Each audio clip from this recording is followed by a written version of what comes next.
আজ তৈরি করে দেখাবো কোরবানি ঈদ স্পেশাল ঝুরা মাংস ভুনার রেসিপি। হ্যালো এভরিওয়ান, আসসালামু আলাইকুম। আমন্ত্রণ জানাচ্ছি লিজাস কিচেন থেকে ঝুরা মাংসের রেসিপিটি দেখার জন্য। আশা করছি আপনাদের কাছে খুবই ভালো লাগবে। চলুন শেয়ার করি কথা না বাড়িয়ে। এখানে আমি হাফ কেজি গরুর মাংস নিয়েছি। আঁশ জাতীয় মাংসগুলা, চর্বি জাতীয়গুলা না, আঁশ জাতীয়গুলা নিলে ছাড়িয়ে নিতে ঝুরা মাংস ভুনা করতে খুব সহজ হবে। এখানে আমি মাংসগুলা সিদ্ধ করে নেব। প্রথমে সিদ্ধ করার জন্য একটা হাঁড়িতে মাংসগুলা তুলে নিচ্ছি। এখন আমি দিয়ে দিচ্ছি 1 চা চামচ আদা বাটা, 1 চা চামচ রসুন বাটা, সাথে দিয়ে দিলাম তেজপাতা, জয়ত্রী, কালো এলাচ, তারা মশলা দিয়ে দিলাম। এখানে লবঙ্গ দিয়ে দিলাম 2-3টা, খুব অল্প পরিমাপে আস্ত মশলাগুলো ব্যবহার করেছি। তারপর দিয়ে দিলাম গোলমরিচ আর এলাচ। এখানে একটু একটু করে মশলা অ্যাড করে দিলাম, হলুদ, মরিচ, গরম মশলা গুঁড়া আর সাথে লবণ, সাথে একটু সরিষার তেলও অ্যাড করে দিলাম। এখন পরিমাণ মতো পানি দিয়ে আমি চুলায় বসিয়ে দেব। এই তো আমি পরিমাণ মতো পানি দিয়েছি যাতে এই পানিতে সিদ্ধ হয়ে যায় মাংসগুলা। একটু হাত দিয়ে নেড়ে ছেড়ে আমি মশলাগুলা মিশিয়ে নিচ্ছি মাংসর সাথে। এখন ঢেকে আমি চুলায় বসিয়ে দেব। এই তো চুলায় বসিয়ে দিলাম। কিছুক্ষণ জাল করে পরে যখন বলক এসে যাবে তখন চুলার আঁচটা একবারে লো হিটে দিয়ে দিবেন। এই মাংসটা সিদ্ধ করতে আমার প্রায় 40 মিনিটের মতোই লেগেছে। একটু সময় ধরে সিদ্ধ করে নেবেন যাতে মাংসগুলা খুব সহজে ছাড়িয়ে নেওয়া যায়। এই তো আবার কিছুক্ষণ পরে চেক করে দেখলাম 30 মিনিট পরে। এখন একবারে পানিগুলা শুকিয়ে নেব। এই যে দেখেন মাংসগুলা সিদ্ধ হয়ে আসছে। আমি আরও পানিগুলা শুকিয়ে নেব। একবারে শুকিয়ে আমি এখন নামিয়ে নেব। এই তো মাংসগুলা পারফেক্টভাবে সিদ্ধ হয়ে গেছে। মাংসগুলো আমি হাত দিয়ে আঁশ বের করে নেব।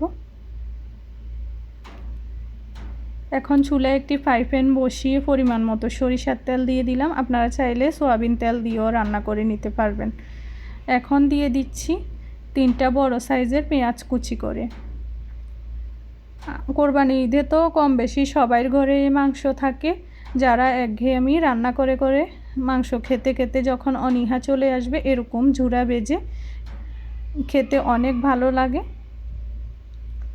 কোরবানি ঈদে অনেক রকমের মাংস রান্না করে খায়, এর মাঝে এই ঝুরা ভাজিটাও আমার কাছে অনেক ভালো লাগে খেতে। আশা করছি আপনাদের কাছেও ভালো লাগবে। এই যে দেখেন মাংসগুলো আমি এই তো হাত দিয়ে চিড়ে নিচ্ছি। সব মাংস এভাবে আমি ঝুরা করে নিচ্ছি। এই তো সবগুলো আমি ঝুরা করে নিয়েছি। আপনারা চাইলে আরও ছোট করে ঝুরা করতে পারেন। এই তো পেঁয়াজগুলা বাদামি কালার হয়ে আসার পরে আমি অ্যাড করে দিচ্ছি 1/2 চামচ রসুন বাটা, 1/2 চামচ আদা বাটা। এখানে একটা টমেটোর অর্ধেক অংশ আমি ফালি করে দিয়ে দিলাম, কাঁচামরিচ ফালি করে দিয়ে দিলাম। এখানে অ্যাড করে দিলাম গরম মশলা 1/2 চামচ, লাল মরিচের গুঁড়া 1/2 চামচ, তারপর হলুদের গুঁড়া 1/2 চামচ, মিক্স মশলা 1/2 চামচ, সাথে দিয়ে দিলাম লবণ স্বাদ মতো। এখন নেড়ে ছেড়ে আমি মশলাগুলা চুলার আঁচ মিডিয়াম টু লো হিটে ভেজে নেব। এই তো নেড়ে ছেড়ে চুলার আঁচ মিডিয়াম টু লো হিটে আমি পেঁয়াজ রসুনের মশলাটা ভেজে নিচ্ছি। এই তো এরকম ভাজা ভাজা হয়ে আসলে আমি এই ঝুরা মাংসটা দিয়ে দিলাম। এখন আবারও নেড়ে ছেড়ে আমি সুন্দর একটা কালার নিয়ে আসব মাংসটা ভেজে। এই মাংসটা এভাবে ঝুরা মাংস যদি ভুনা করেন তাহলে খেতে অনেক ভালো লাগবে। এই তো আমি ঢেকে দিলাম। এখন ঢেকে কিছুক্ষণ চুলার আঁচ মিডিয়াম টু লো হিটে আমি ভেজে নিচ্ছি। এখন আমি আবারও নেড়ে ছেড়ে দিচ্ছি। দেখেন কালারটা চেঞ্জ হয়ে গেছে। অনেক সুন্দর একটা কালার আসলে আমি নামিয়ে নেব। এই ঝুরা মাংসটা কার কার ভালো লাগে এরকম ঝুরা মাংস খেতে কমেন্ট বক্সে অবশ্যই জানাবেন। আর যারা নতুন রাঁধুনি আপু আছেন, পারেন না এরকম ঝুরা মাংস ভুনা করতে, আমার রেসিপিটি ফলো করতে পারেন। খুব সহজে আপনারা ঝুরা মাংসটা তৈরি করে নিতে পারবেন। এই তো আবারও নেড়ে চেড়ে আমি কিছুক্ষণ ভেজে নিয়েছি। একদম লো হিট করে ভেজে নিয়েছি।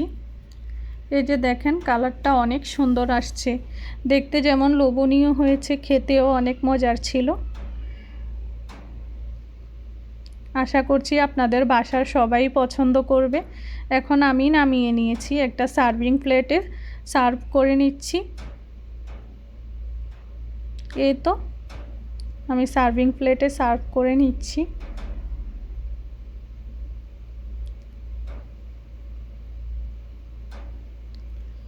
এই তো আমি সবগুলা মাংস খাওয়ার জন্য সার্ভ করে নিচ্ছি।